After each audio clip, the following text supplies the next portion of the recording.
साध संगत जी, राधा स्वामी जी। साध संगत जी, आज हम इस वीडियो के ज़रिए आपके साथ कुछ अपडेट शेयर करेंगे और इसके अलावा हम आपको हजूर महाराज सावंत सिंह जी की एक बात शेयर करेंगे। सो आप इस वीडियो को आखिर तक ज़रूर देखना। इससे पहले आप लोगों से निवेदन है कि आप इस चैनल को सब्सक्राइब करके ऑल के नोटिफिकेशन को प्रेस कर दें, जो कि बेल आइकन पर है। जब आप बेल आइकन को प्रेस करेंगे तो ऑल का नोटिफिकेशन आएगा, उसको प्रेस कर दें ताकि हमारी सभी वीडियोस आप तक पहुंच सकें और आप इस चैनल का लाभ उठा सकें। तो साध संगत जी, आपको बता दें कि बाबा जी और हजूर महाराज जी ने पिछले दिनों में परोड़ में और भोटा में सवाल जवाब और बाकी के प्रोग्राम किए हैं, जो कि संगत के साथ काफ़ी बाबा जी और हजूर जी ने समा बताया परोड़ में और भोटा में। और उस दौरान संगत ने काफ़ी अच्छे से अपने सतगुरुओं के दर्शन किए और रूहानियत का आनंद उठाया। और आपको बता दें कि 23 जून को हजूर जी जलंधर के एक सेंटर में आए थे। वहाँ पर हजूर जी ने सबसे पहले सवाल जवाब किए संगत के साथ। हजूर जी तकरीबन 1:30 बजे के करीब जलंधर के एक सेंटर में आए थे। वहाँ पर आते ही हजूर जी ने सबसे पहले 4 या 5 लोगों के साथ सवाल जवाब किए। उसके बाद हजूर जी ने सभी को पैदल चल के दर्शन दिए और रश काफ़ी था, भीड़ भी बहुत ज़्यादा थी। गर्मी का मौसम था। ऐसे में सतगुरु अपनी संगत के पास खुद चलकर आए और सारी संगत को निहाल किया। इसके अलावा साध संगत जी 29 जून 2025 को डेरा ब्यास में जो भंडारा होने वाला है, उसकी अपडेट है कि फ्राइडे को हजूर जी स्टेज पर बैठ सकते हैं पाठी जी के साथ, लेकिन इस भंडारे में सवाल जवाब का कोई भी प्रोग्राम नहीं होगा। सैटरडे को यानी दिन शनिवार को बाबा जी स्टेज पर बैठ सकते हैं पाठी जी के साथ, और उसके बाद बाबा जी खुली कार में सभी संगत को दर्शन देंगे, लेकिन सवाल जवाब का उस दिन भी कोई प्रोग्राम नहीं रहेगा। और संडे को, रविवार वाले दिन, शायद बिना पाठी जी के चेयर पर जो बैठकर सत्संग किया जाता है वो बाबा जी या हजूर जी द्वारा दोनों में से किसी के द्वारा भी किया जा सकता है। इसकी पुख्ता तौर पर कोई भी अपडेशन नहीं है हमारे पास, लेकिन उम्मीद है, जैसे कि ये भंडारा हजूर महाराज चरण सिंह जी की बरसी के रूप में मनाया जाता है, तो उम्मीद है कि बाबा जी ही सत्संग फरमाएंगे। क्योंकि हजूर महाराज जी बाबा जी के सतगुरु हैं, उनकी याद में शायद वही सत्संग फरमाएंगे, ऐसा हम सोच सकते हैं। लेकिन बाबा जी की बाकी मौज है कि उस समय क्या होगा, कि हजूर जी सत्संग फरमाएंगे या बाबा जी फरमाएंगे। लेकिन हम इतना हम कह सकते हैं या हम इतना सोच सकते हैं कि शायद बाबा जी ही सत्संग फरमाएंगे, क्योंकि हजूर महाराज चरण सिंह जी की बरसी के रूप में ये भंडारा मनाया जा रहा है। अपने सतगुरु की याद में बाबा जी ही शायद सत्संग फरमाएंगे। साध संगत जी, अब हम आपको बताते हैं कि हजूर महाराज सावंत सिंह जी में कितनी सहन शक्ति थी। इसके लिए हम आपको बताना चाहेंगे कि दरियाई लाल कपूर जी, जो कि अक्सर हजूर महाराज सावंत सिंह जी के साथ रहा करते थे, वो हमें बताते हैं कि महाराज जी की सहन शक्ति अपार थी। गर्मी का मौसम, दोपहर का समय, जेठ का महीना, कड़कती धूप पर हजूर थे कि छाते के बिना ही खेतों में खड़े होकर गेहूं की कटाई की सेवा अपने सामने करवाते। दरियाई लाल कपूर जी कहते हैं कि हम लोग खड़े खड़े थक जाते, कोई छाया में बैठने की जगह ढूंढते हजूर महाराज, परंतु हजूर सैनिक कमांडर की तरह डटे रहते। मन तो गुरु से भी चालाकी करने से बाज नहीं आता। थक तो जाता मैं खुद, लेकिन हजूर से जाकर कहता कि हजूर सुबह से धूप में खड़े हैं, अब जरा चलें और आराम फरमा लें। हजूर मुस्कुराकर फरमाते, अभी चलते हैं, बस अब थोड़ा सा काम बाकी रह गया है। हजूर की उपस्थिति का यह असर होता कि 2 दिन का काम आधे दिन में पूरा हो जाता। ना किसी को गर्मी महसूस होती, ना सर्दी। सभी सेवा करने वाले गुरु के प्रेमी थे। उनकी नज़र गुरु के स्वरूप पर लगी होती और हाथ मशीन की तरह तेज़ी से काम करते रहते। एक बार की बात है, हजूर जी इसी तरह धूप में खड़े थे। दरियाई लाल कपूर जी कहते हैं कि मैंने छाता लगाकर आपके ऊपर छाया कर दी, परंतु आपने बड़ी मिठास के साथ कहा, नहीं बेटा, मुझे इसकी कोई ज़रूरत नहीं। संगत भी तो धूप में सेवा कर रही है। इसी प्रसंग में एक बार की बात याद आ गई। हजूर उन दिनों एबटाबाद में सरकारी नौकरी पर थे। एक बार गर्मी के दिनों में आप वहाँ से डेरे के लिए चले।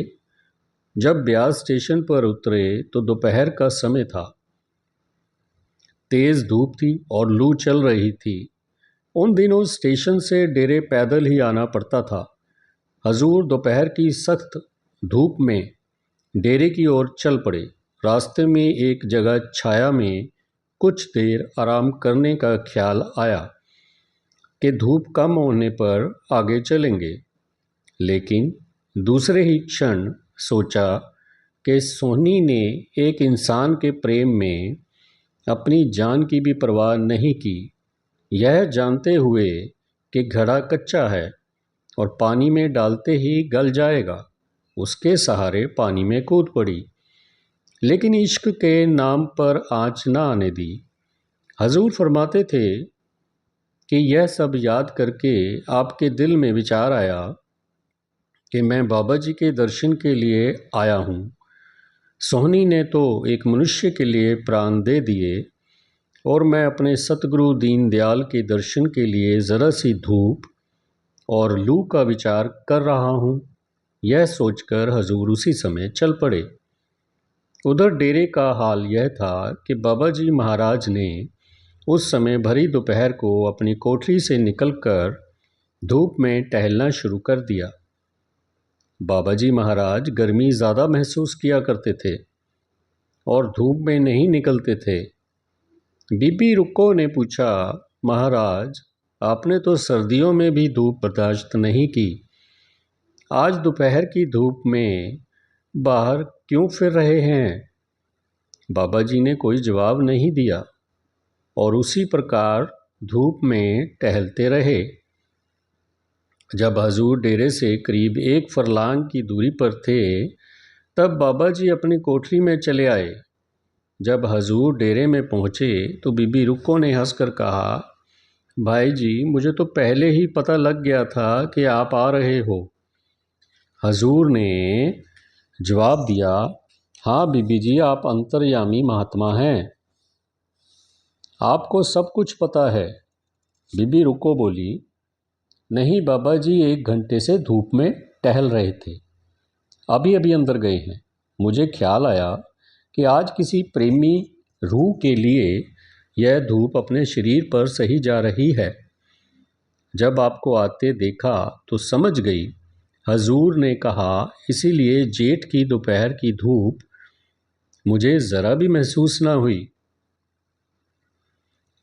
हजूर ने ना सर्दी में ठंड की चिंता करते, ना गर्मियों में गर्मी की। वर्षा हो या तूफान, जो कार्य करना होता उसे अवश्य करते। कोई ताकत उसे करने से आपको रोक ना सकती थी। बदबू या खुशबू की भी हजूर कभी परवाह नहीं करते। एक बार हजूर लंगर में प्रसाद पर दृष्टि डालने और रोटी पकाने वाली बीबियों को दर्शन देने गए। मैं सेवा में आपके साथ गया जहाँ बीबियाँ बड़े बड़े तवों पर रोटियाँ पका रही थीं। ये दरियाई लाल कपूर जी कह रहे हैं। वहाँ कुछ भट्टियों में से बहुत काला धुआं निकल रहा था। संगत को दर्शन देने के लिए हजूर को उसी धुएं के गुबार में खड़ा होना पड़ा। मेरा तो दम घुटने लगा और आंखों में पानी आ गया। अर्ज की, हजूर, यह धुआं बहुत है, ज़रा एक तरफ हो जाएं। हजूर ने फरमाया, मुझे धुआं कुछ नहीं कहता, और वहीं खड़े रहे। शिमला और डलहौजी की पहाड़ियों पर हजूर के साथ चलते चलते हम लोग तो थक कर चूर हो जाते, परंतु हजूर इतनी तेज़ी व फुर्ती से चढ़ाई चढ़ते चले जाते कि युवा सैनिकों को भी परेड और पीटी के दिन याद आ जाते। मोटर की यात्रा में तो आपकी सहन शक्ति की कोई सीमा ही ना थी। उदाहरणार्थ केवल एक बार का वृत्तांत यहाँ देता हूँ, जिससे अनुमान लगाया जा सकता है कि हजूर कितने कठिन परिश्रम के अभ्यस्त थे। एक बार जब आप एबटाबाद तशरीफ़ ले गए, तब वहाँ से लौटते समय की बात है। हजूर ने सुबह उठकर स्नानादि किया और पहले एबटाबाद में सत्संग किया। सत्संग करते ही मोटर से रवाना होकर रावलपिंडी पहुँचे। यहाँ संगत के अनुरोध पर 2 घंटे सत्संग किया। सत्संग के बाद वहाँ से रवाना होकर लायलपुर पहुँचे। लायलपुर जाने से पहले शाहदरा लाहौर से 4 मील पश्चिम में है, जाना पड़ता था, और फिर वहाँ से बाहर के रास्ते लायलपुर जाते थे। यह यात्रा 300 मील से कुछ ऊपर ही होगी। लायलपुर पहुंचकर सत्संग किया। वहां से चलकर रात को 2-3 बजे के करीब कपूरथला पहुंचे, जहां सवेरे 5 बजे से किसी प्रेमी के घर में विवाह का कार्यक्रम था। हजूर समय से पहले करीब 4:30 बजे वहां मौजूद थे। आनंद कारज के बाद सुबह 7-8 बजे चलकर आप जलंधर आए। यहाँ आकर हजूर ने उस मोटर ड्राइवर को विदा किया जिसे सरदार सेवा सिंह ने हजूर को रावलपिंडी से लाने के लिए भेजा था। उसे एक पगड़ी व 11 रुपये इनाम में दिए। हजूर नौकरों को इनाम देने में बहुत उदार थे। वह ड्राइवर कौम का पठान था, जलालाबाद अफ़गानिस्तान का रहने वाला था। विदा के वक्त सलाम करके बोला, बाबा, हम लोग को फिर भी याद करना। हम 30 साल का जवान आदमी नींद और थकान से बेहाल हो गया, मगर तुम तो न सोया न खाया पिया। चेहरे पर नूरे इलाही बरसता है। तुम आदमी नहीं, खुदा का दीदार है। उस समय हजूर की आयु तकरीबन 80 वर्ष से ऊपर थी। साध संगत जी, ये कुछ बातें हैं जो कि दर्शाती हैं कि हजूर महाराज सावंत सिंह जी में कितनी सहन शक्ति थी।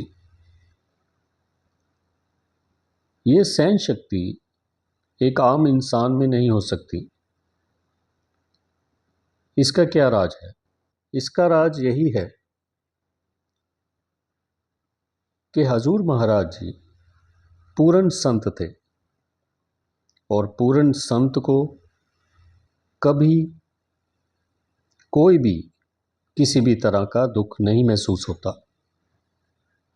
वो पूर्ण संत गुरु इन चीज़ों से परे होते हैं।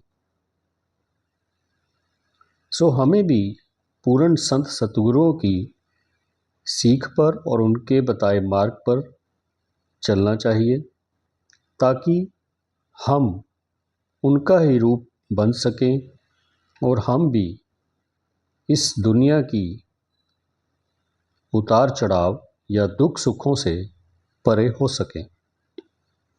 राधा स्वामी जी।